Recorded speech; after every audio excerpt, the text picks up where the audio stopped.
nest box. So a big wooden box. That's where he sleeps during the night. And during the day, he comes out of that box looking for food. Now, he is somewhat of a sleep, so there he is. So cute. Come here, please. So this is Jagger. So Jagger is our 9-year-old male. So this is a sugar glider, so a very common species of glider found in Australia. Now, there's about 7 species of gliders in Australia. 6 of those species can be found in Queensland alone. This is the very common one that you'll see. So if you want, you can give him a nice little pat just there. Feel how soft he is? Wow. It feels like there's no meat inside. Yeah, so he is very soft. He's also got a very long curly tail. I don't know if he's going to show that or not. He's probably hugging it. Ah, there you are. So that big long tail there. Wow. You want to just grab your finger and just whoop. There you go, nice and gentle. So that little tail acts as a third arm when supporting his weight up in the treetops. This tail also helps him direct himself when gliding. So sugar gliders, of course, can glide through the air. This guy can glide about 30 to 50 meters between tree and tree. Whoa. So what he does is he climbs the tallest tree he can find, and then when he jumps, he crouches over first, and then when he jumps, he spreads himself out like a parachute glider, flying because thanks to those big, long stretch of skin from his wrist to his ankles, that help him, of course, glide and stay up in the air. So he'll pretty much just go, whoop, drop, and glide to a nearby tree. Cool. His favorite foods are insects, sweet fruit, and of course, as his name suggests, this guy loves sugary stuff, not actual sugar or candy or lollies or chocolate or anything like that. Oh, okay. This guy prefers flowers, pollen, nectar, flower petals, tree sap, figs, anything sweet in that regard, he'll definitely go for. Strawberries, yeah, they can have sweet fruits as well.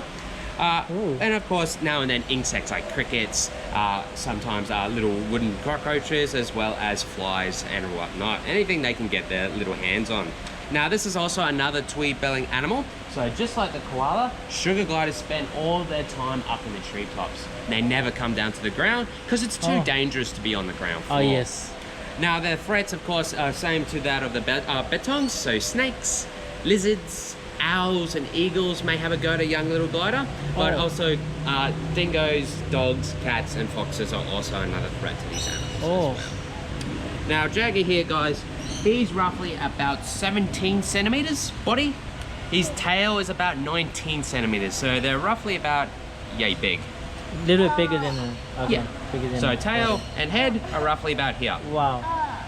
Now, they're generally solitary by nature, but during winter, the cold time of Australia, gliders will actually come together and form little groups to, of course, pretty much sleep together throughout the cold periods of the year. That way they can warm themselves up and they, of course, conserve their body heat. But during the summertime, where it's nice and warm, they go off their separate ways. Okay. So gliders here can have 2 joeys a year. So that's 2 little joeys, and their joeys are roughly about yay big. That's how big they are when they're born. Oh, so tiny.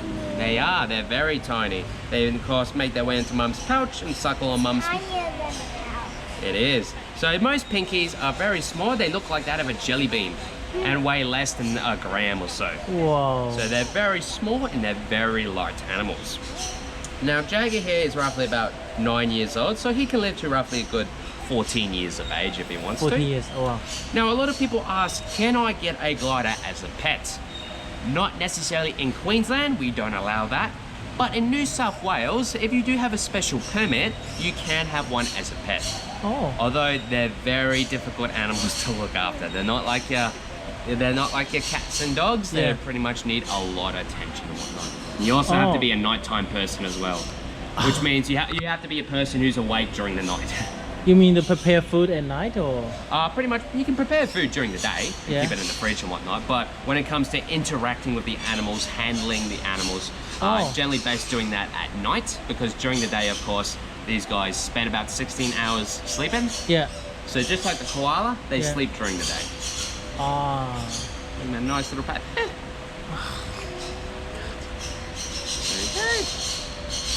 He's very soft, isn't he? Yeah. Very fluffy and soft. Most of our marsupials are. Very nice. Alrighty guys, did we have any questions about our mammals? No. Well, Yeah, too we're easy, good. guys. If you do have any questions, come find me and ask.